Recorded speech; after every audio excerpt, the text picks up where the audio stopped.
Hello, my name is Sammy Politziner, co-founder of Arbor Brothers, and this is my colleague Indira Martinez, Senior Associate at Arbor Brothers. Arbor Brothers is a grant-making organization that funds and deeply supports early-stage nonprofits in the New York metro area. Along with the cash portion of our grants, we spend hundreds of hours with each of our grantees, helping them build out their organizations for the long term. Over the last decade, we've worked with dozens of leaders of color and have spent a lot of time thinking about the role of race and equity in grant making. About 5 years ago, we created an initiative aimed to support leaders of color. Within this initiative, we have created a specific grant-making program that works to address some of the challenges leaders of color face when they're first starting out. We'll talk more about some of these challenges in our session today, as well as the do's and don'ts of supporting leaders of color with those challenges. There will also be a little role play at the end, so you can see how these issues might show up when engaging with a BIPOC leader. We hope you find this session informative and engaging. We'll be available live in the chat throughout the session to answer any questions as they arise. Let's get started. Before we dive into the primary focus of our session today, we'd love to start with a quick pop quiz to illuminate our shared understanding of this topic. In a moment, you'll see the first of 3 questions appear on your screen. Please use the chat to write in your answers. You'll have about 30 seconds to read each question and post your answers in the chat. If you have any reflections or questions as you're answering, please feel free to share those as well. Question 1. What percentage of nonprofits have executive directors of color? For reference, the US population is approximately 25% people of color. A, 5%, B, 10%, C, 20%, or D, 40%.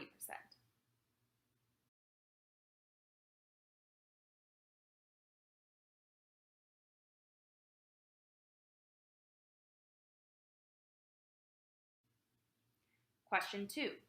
When thinking about high potential nonprofits, as defined by those in the most competitive early stage nonprofit competitions, do those led by BIPOC founders raise the same amount of money as their white counterparts? A. Yes, about the same. B. No, a little less, or 10%, around 10% less. C. No, a meaningful amount less, or 25% less. Or D. No, a ton less, or 50% less.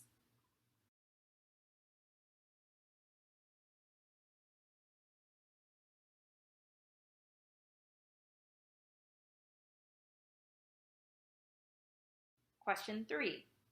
Do you know what percentage of your portfolio is led by people of color? If not, do you have a guess?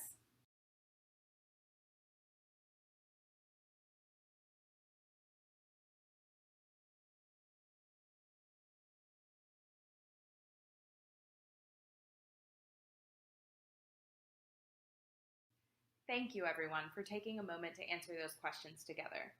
I'm sure you're all very curious about the answers to the first 2. Let's review them. The first question was, what percentage of nonprofits have executive directors of color?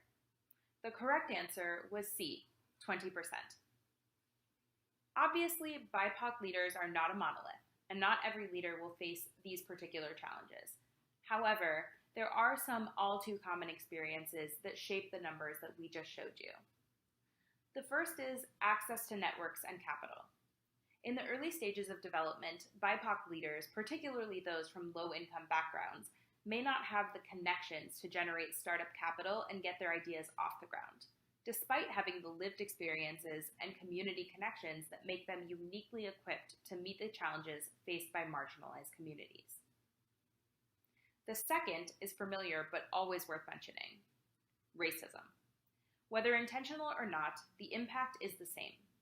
Systemic oppression and the myriad ways it manifests can impact leaders of color in their professional and personal lives, throwing in hurdles and roadblocks that make the already intensive work of building an organization that much more difficult. Individual conscious and unconscious bias can have the same impact by deteriorating the critical professional relationships that a leader may rely on for their work. And finally, leaders of color may also struggle to find peer support. Any leader in this room knows the importance of being able to connect with peers you can relate to and turn to with shared challenges. Finding peer leaders with similar backgrounds and experiences may be particularly difficult in rural or less diverse regions. This lack of access to peers, role models, and mentorship can lead to burnout and exhaustion for young leaders. Question 2 asked, when thinking about high-potential nonprofits as defined by those in the most competitive early-stage nonprofit competitions, do those led by BIPOC founders raise the same amount of money as their white counterparts? The answer was C. No, they raise a meaningful amount less, or 25% less. More discouraging is that when looking at big bets, i.e. when foundations make really big investments in an organization, only 10% are made to those with BIPOC leaders. As you can see, BIPOC leaders often face challenges raising funds, and even when they do receive funding, people of color tend to receive smaller grant sizes and have more trouble raising funds from individual donors. As a result, their funding may be more concentrated, making their organizations vulnerable to unexpected changes in giving. Furthermore, the constant grind of seeking funding opportunities can leave little time to focus on what is most important, the work. Finally, question 3 asked whether you know what percentage of your portfolio is led by a leader of color. We ask this because we've learned that knowing your data is the first step towards holding yourself accountable to supporting leaders of color in a meaningful way. At each stage of our grant selection process, we track the percentage of organizations with BIPOC executive directors. We also track and report out on the percentage of organizations with BIPOC EDs that actually enter our portfolio. Historically, our applicant pool has been approximately 40% BIPOC-led, and as we've made more efforts to increase recruitment, that number increased to 70% last year. In the last 10 years, about 30% of our grantees are BIPOC-led, and that increased to 42% last year. We also break this out by dollars. Last year, BIPOC-led grantees received 46% of the total support we provided. Now, we don't know if these numbers are high or low, good or bad, but we present them here as one reference point as the field starts to better understand where we are and we improve transparency across the sector.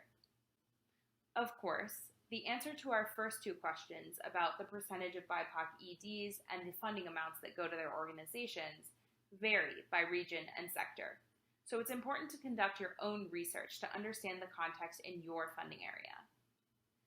Now that we've grounded ourselves in some important context, let's talk about what to do about it.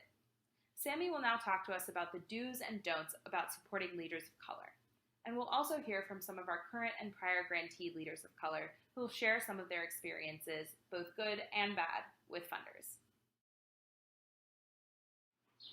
Thank you, Indira. Folks, we're now going to spend a little time sharing some hard-earned lessons about how best to support leaders of color running early-stage organizations. A few pieces of setup before we get going. First, for the purposes of this session, when we talk about leaders of color, we mean founders of organizations who self-identify as someone of color. These leaders could be 20, or they could be 55. Age doesn't matter here. We'll use leaders of color and BIPOC leaders interchangeably. Also, there's no hard and fast rule here, but for the purposes of this session, we define early stage organizations as those less than 5 years old. Imagine an organization that has a nascent, small, or growing program, but not one that has yet fully established. We aim to share clear takeaways, and so we'll offer these thoughts in the format of do's and don'ts. But like everything in life, there's a ton more nuance that can be easily communicated here. With that in mind, we invite your questions in the chat. One of us will respond real time, and we will also leave some time at the end for further discussion. We've divided these topics into 3 categories: selecting, connecting, and reflecting. For the first part, selecting. When considering how best to support early stage leaders of color, we first start with creating an equitable grant selection process. To us, this means offering support to leaders of color throughout your process. We do not suggest lowering your standard. Nobody likes to be babied or feel like they haven't earned something. So let's truly hold the standard. Instead, think about your selection process as ensuring that all of your applicants have been given the best opportunity to make their case. With that in mind, do have the same standard for all your applicants.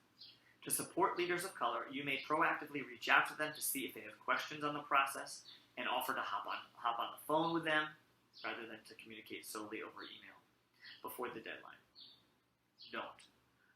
Don't be mysterious. Be extremely clear about your selection process. We suggest you don't simply share the timeline, but model for applicants what criteria you will use to make your decisions. Tell them who the deciders will be and how you will make the decisions. In a few moments, I will model for you what I mean. Don't. Speaking of the deciders, don't make the mistake of thinking that the internal composition of the deciding group doesn't matter. Build a diverse board and hire a diverse team. That'll help minimize unconscious bias, thereby ensuring that your BIPOC applicants get a fair shake. Do. If you're going to meet with applicants or do a site visit as part of your selection process, or if you plan to meet with successful applicants after receiving the grant award, do invest time discussing the organization's theory of change rather than its outcomes. With early stage organizations, we encourage you to think more about what the organization is attempting to accomplish and what it attempts to learn rather than what it has accomplished to date. There's obviously no big rule here, but we haven't yet seen an organization younger than 5 years old with clear and consistent results. And it usually takes longer, so we don't expect early stage organizations to have something impressive to share with us. Nearly everyone who starts a nonprofit is achievement oriented, and many BIPOC leaders have felt pressure to perform well in everything they've undertaken throughout their lives.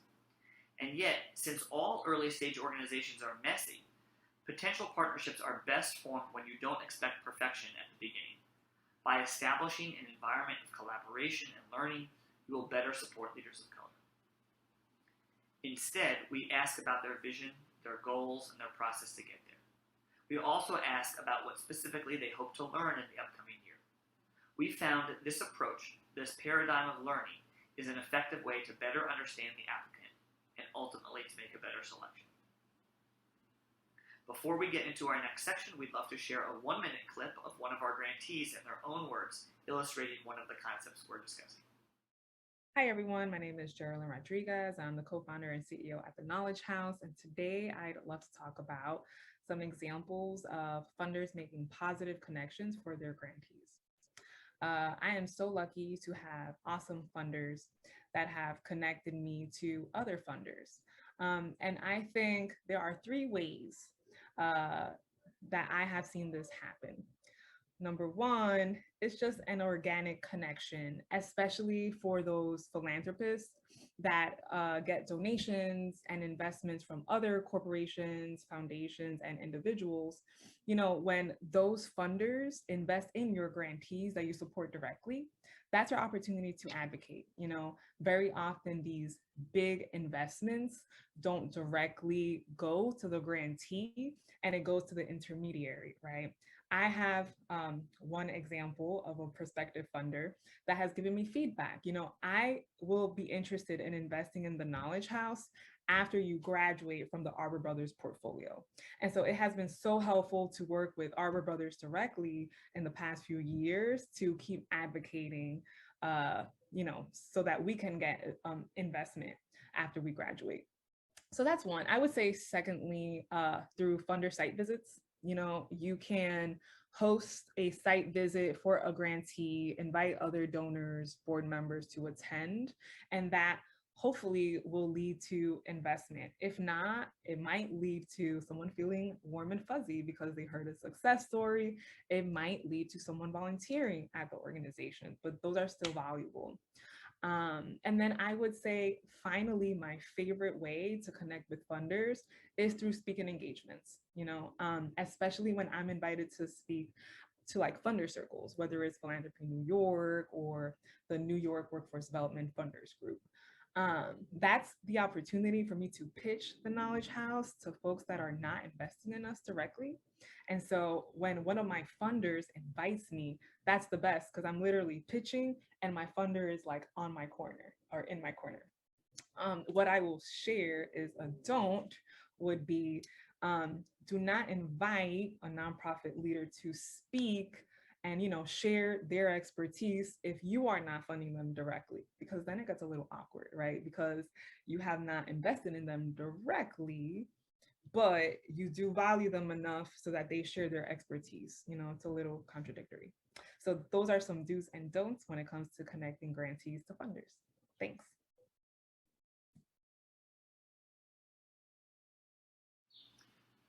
Second section here is around connecting. So the big theme here relates to our comfort zones. The reason why supporting BIPOC leaders is even a topic is the fact that those leaders, on the whole, have been less able to gather philanthropic resources than their white peers. That means, on the whole, that their networks are less wealthy. In order to help these leaders succeed, they must access previously closed networks. And that means we, the funding community, must open up our own networks to connect to these leaders. This requires stepping out of our own comfort zones, of stretching ourselves and putting ourselves in uncomfortable positions with friends, with extended family, with others in the philanthropic community. It means proactively recommending other families with resources to meet with and consider funding the BIPOC-led grantees in your portfolio. Why don't we do this now? Well, there's two main reasons. First, recommending to others is a very explicit endorsement of an organization. This can be tricky when the organization is early stage and likely does not have consistent results. And so a reasonable person could worry about taking a small reputational hit if the organization doesn't ultimately succeed. More importantly, we don't often do this because of the inevitable quid pro quo that comes with recommending a grantee to someone else. Everyone has a few favorite organizations, and so when we ask others to consider our grantees, they'll certainly ask us to do the same. While we all have wonderful resources to invest in grantees, none of us have infinite resources. And so an ask to someone else may mean giving more on our end than we had budgeted, or shifting resources away from our own grantees. While these two risks are real, we see them as simply part of the process of ensuring early-stage, BIPOC-led organizations are able to get the same opportunities as their white-led counterparts. And so our first do here is do actively open doors for your grantees. Of course, if any of you have solved the quid pro quo conundrum, please let us know in the chat. We'd love to learn from you. In the same vein, once you open those doors, do offer to help your grantee prepare for the meeting or pitch. Share lots of background information on the prospect. Describe that prospect's motivations, and make sure your grantee knows who and how funding decisions will be made. Additionally, set your grantee up for success by helping refine the pitch or individualize it to the prospect's interests. A third and final do here is to lend your third-party credibility to your grantee publicly on your website and in your communications. I imagine we all understand this concept. By publicly associating ourselves and our foundations with an organization is to put the weight and reputation of our name behind that organization. This action uplifts the organization and encourages others to see that organization as promising. And now we turn to another grantee for perspective on these topics. Hi, this is Ruben Agbana. I'm the co-founder and executive director of the Marcy Lab School. We're based here in Brooklyn, New York, and we're proud Arbor Brothers grantees. When I think about inclusive selection processes, what stands out to me about the Arbor Brothers process is their willingness to be clear and transparent about their selection criteria. Now, it speaks to the unspoken rules that oftentimes govern philanthropy, and these are a set of rules and expectations that oftentimes people of color aren't privy to.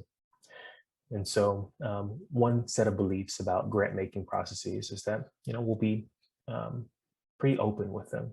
We won't provide much structure. We won't provide much clarity in hopes that it will allow people to be themselves. But of course, what happens inadvertently is that you're setting the table for people who are privy to the unspoken rules about how to tell a story in the philanthropic space to shine, while those who might be more proximate to the work, but maybe further away from traditional philanthropic structures, may not necessarily be equipped to read between the lines and be able to translate their success, their experiences in such a way that it really stands out in application. Being clear about the metrics that you prefer to look at, being clear about the values that your fund holds, being clear about those organizations that you fund and priorities that you choose not to fund, all help level the playing field. no matter whether we choose to address it or not, access matters, networks matter.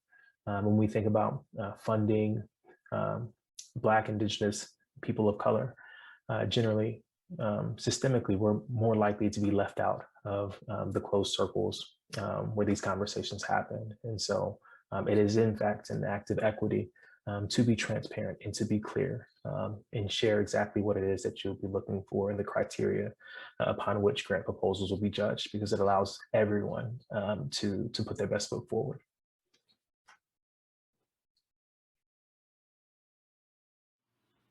Part 3, Reflecting. In this final section, we'd like to share a few lessons we've learned over the years about how best to reflect on and improve our grant making to early stage organizations led by people of color. This time we'll start with a don't. Don't fall into the colorblind trap by pretending that race is not a factor in the grantee's growth trajectory. BIPOC leaders know they're of color, and we know whether or not we are too. If you are trying to support leaders of color, it does no good to avoid the topic. You don't need to spend an hour on it, of course, but speak to the work that you have done.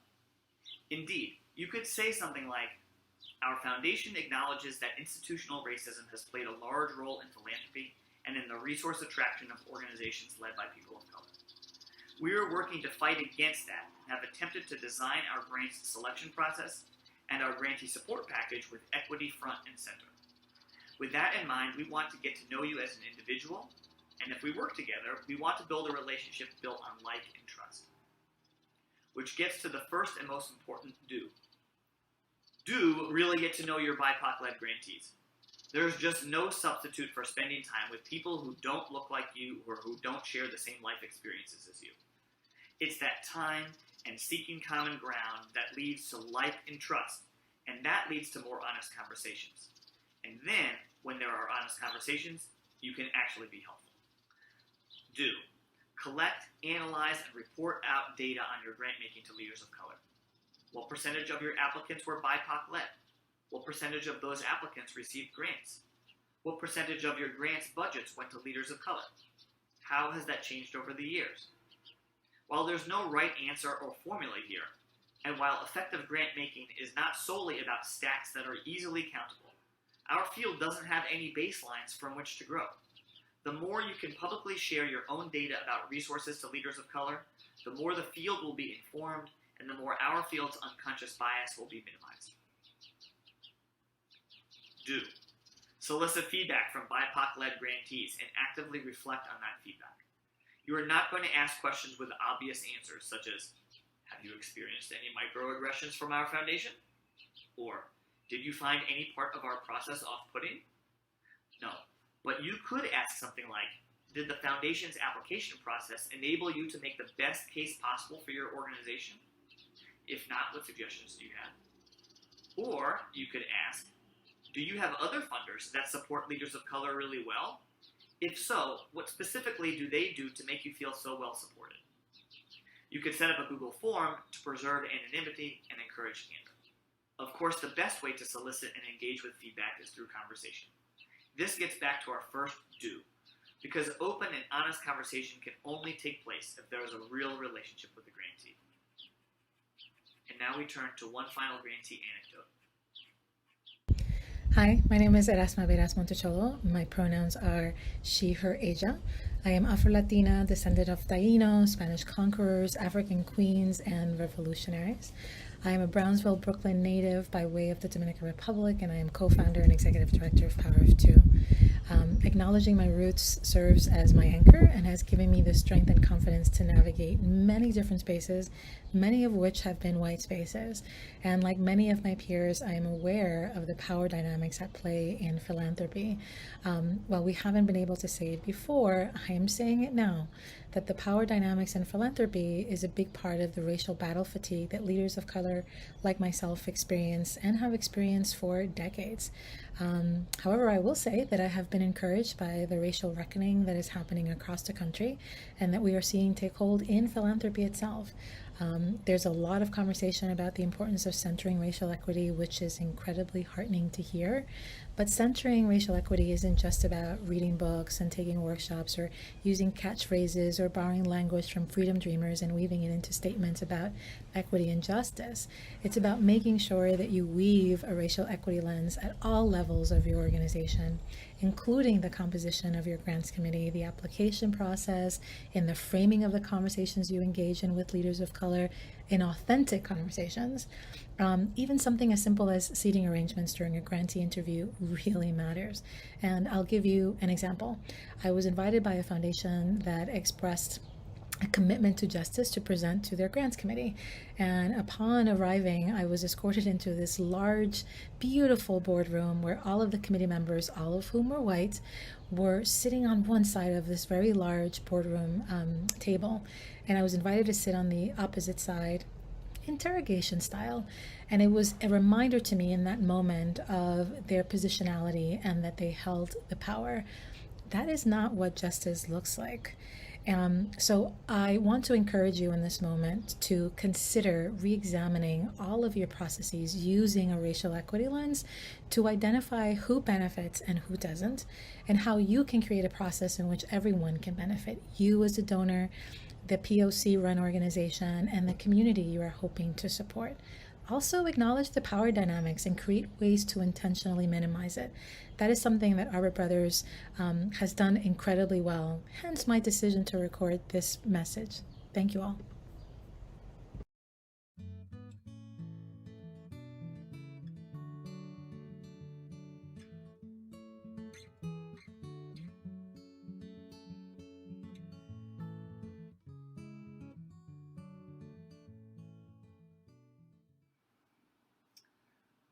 Hi, Juliana. Really nice to meet you. Thanks so much for making some time to come in and talk about your organization. Let's get started. Absolutely. Pathways is on a mission to support foster care youth who are aging out of the system in New York City as they journey towards independent living. Because of the challenging circumstances that many of our youth are in, and because of the challenging circumstances of their early years, this transition can be extremely challenging for them. And without support, a third will experience homelessness within 3 years of aging out. So we have fantastic social workers at our organization. They help our clients navigate housing crises and prevent homelessness. Then they build upon that stability by supporting our clients as they journey towards educational, employment, and financial goals, and ultimately build independent lives. Wow, that is exciting, and it sounds like really challenging work. It sounds like really important work, and so thank you for doing that on behalf of our entire community. As you're talking, there's a whole bunch of things kind of going through my mind, and I would love to just share for a moment a little bit about how we think about organizational development.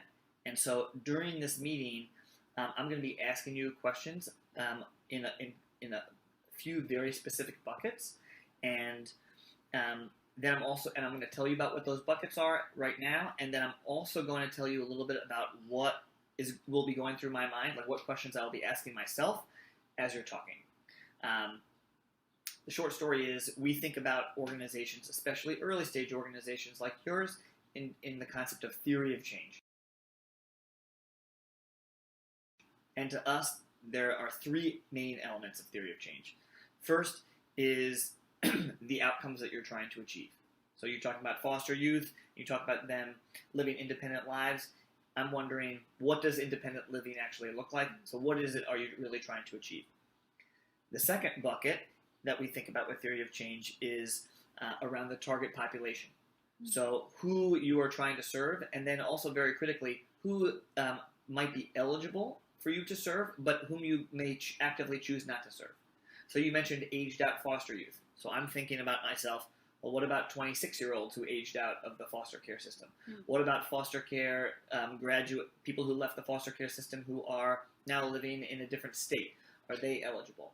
So I'm going to be learning about the target population, and then I'm going to be asking you about your program itself. what is it that you are doing to move the population with whom you're working from this difficult transition point through it and to the outcomes that you're trying to achieve.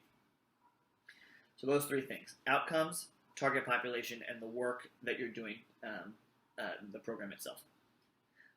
Additionally, what's going to be going through my mind as you are talking, I'm going to be asking myself three things.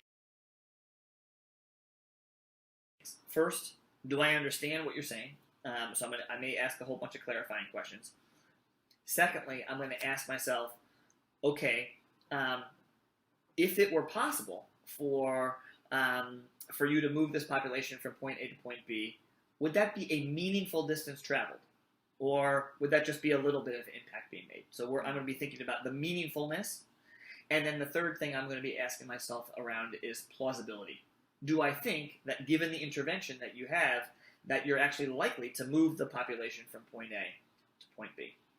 So with that in mind, I just wanted to share that with you because a lot of early stage leaders aren't quite sure what to make of a meeting like this, and we just see it as our job at the foundation to make it really clear. Excellent. Thank you. Great. So with that in mind, I'd love for you to start off by talking about what it is that you're trying to achieve with the young people you serve. Absolutely. So far, we've seen a lot of success in our social workers really developing really intimate bonds with our clients, and they're reporting really high levels of satisfaction with their social workers. For those who have a lifetime of experience working with social workers and government agencies, putting in that time up front to build those relationships is really key, and we've really invested in that. So although we've seen some initial progress with some of the clients that we've been working with for several years, we still haven't gotten to the place where we've been working with them long enough to really see those long-term outcomes that we're looking for come to fruition. But we have seen some really exciting short-term outcomes. All of our clients have remained housed as they have remained in our program. Many of them have part-time jobs, and many of our clients are in college at a higher rate than the general population of youth who have aged out of foster care. So we're really excited about those things. Yeah, that is great, and I can understand how one would need to form nice bonds with the social worker. I guess my question is, you've been doing this for 4 years, maybe almost 5 years at this point, and so some of your clients may be 25 years old. A lot of kids graduate college kind of age 21, 22, right? Yeah, our client population is a little different than the average person. So many of our youth have backgrounds where they've experienced a lot of trauma in their foster homes or before. Obviously, they're often coming with a lot fewer resources to the table to be able to put towards those endeavors like college, and generally overall they're just facing more barriers than the average 18 to 21-year-old. And so given that, they need a bit more support and patience as they make that journey towards independence, and it simply isn't reasonable to hold them to the same timeline as other kids with fewer barriers. That does make a lot of sense. Thank you for helping me understand your organization a bit better.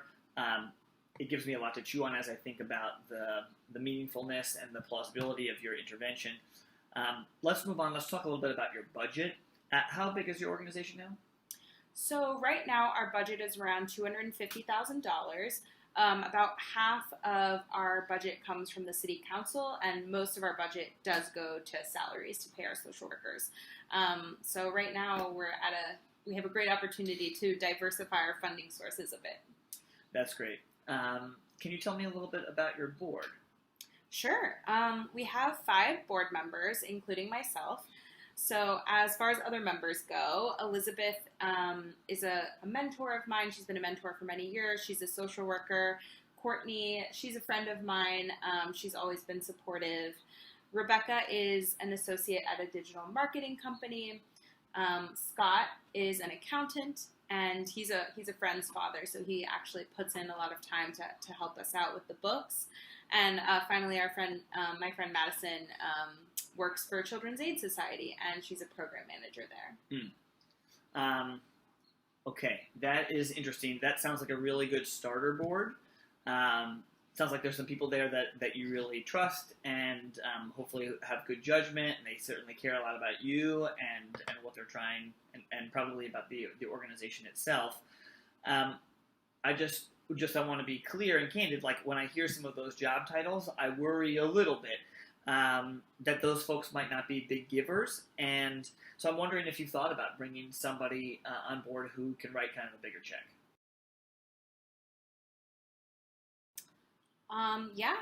I have thought about that, and I'd love to have a bigger giver on the board. That would be great. Oh, okay, great. Well, you know what? Let me think for a second. So I have a friend named Caleb, and I'm not sure if this person's the right fit for your board. He can be a tricky personality, but I know he cares a lot about people transitioning out of the foster care system, and so I'd love to just give him a call and see if he might be a contact for you. I don't know where it will go, but I'd love to see if I can be supportive in that way. Thank you so much. That's so generous. That would be fantastic. We'd love to meet him and speak to him, and of course, show him a little bit more about our organization, about Pathways. Good. Well, listen, even though I could ask questions all day long, I'd like to pause here for a moment. I've shared what we're looking for in a partner through the framework of a theory of change, and I think at this point I've got a good sense for your organization's work. But I'd love to create a little bit more space before we break to see if there's anything that I haven't asked that you want to share that you think is really important. Well, thank you for asking that. It's really nice to have some space to reflect. Something does kind of come to mind. I really like the framework of the TOC that you shared with me earlier. It's really illuminating, and I appreciate you providing that kind of framework to think about our work. But I do think about things a little bit differently at Pathways. So correct me if I'm wrong, but when you were speaking about the theory of change, it seems like you're orienting yourself from the end point or the finish line. But I think about things in my work from the beginning. Social work is really about meeting people where they are and helping them define their own pathways to success. So with our clients, our work is only successful if we give them back a bit of the agency that they may have been missing with other organizations, and make sure that we don't provide them with a sort of predetermined set of goals, because they may end up resenting that. So as I said at the beginning, that trust is really key. And so I'm wondering kind of how that fits in with how you think about theory of change. That is a very helpful framework. I can understand why you would want to start at the beginning and build a relationship and help people develop their own goals. Just for complete transparency's sake, the way I built my business career was by thinking with the end in mind first and then kind of backwards mapping from there. So this is kind of a little bit of a different framework for me, but I'm interested and excited to learn. Are there some resources that you could share with me so I could read about that? Absolutely. I'd be happy to send over a packet of resources that we use in our work. Oh, that is great. And listen, I don't know where this grant process is going to take us. Like I said, you'll hear from us no later than 30 days from now. But either way, I've been really impressed by you and by the organization. It's clear that you have a lot of potential here. And like I said, I'm going to try to make this connection to Caleb. If he does say yes and is open to an introduction, if you would like, no pressure, but if you would like, I'd be happy to help you prepare, since, as I mentioned, he does have a kind of a tricky personality, and anything I can do to be useful as you get ready for that meeting would be a pleasure of mine. Thank you so much. That's really generous of you, Jim. Good. Take good care. Okay, now back to our regular selves. Y'all, thank you so much for joining our session today.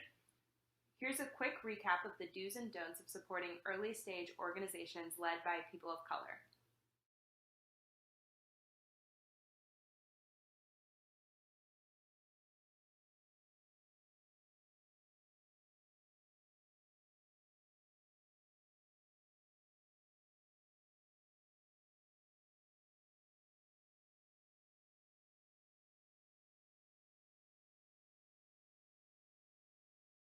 We'll stick around through the remainder of the session to converse with you via the chat. Thank you again, and we hope you enjoy the conference.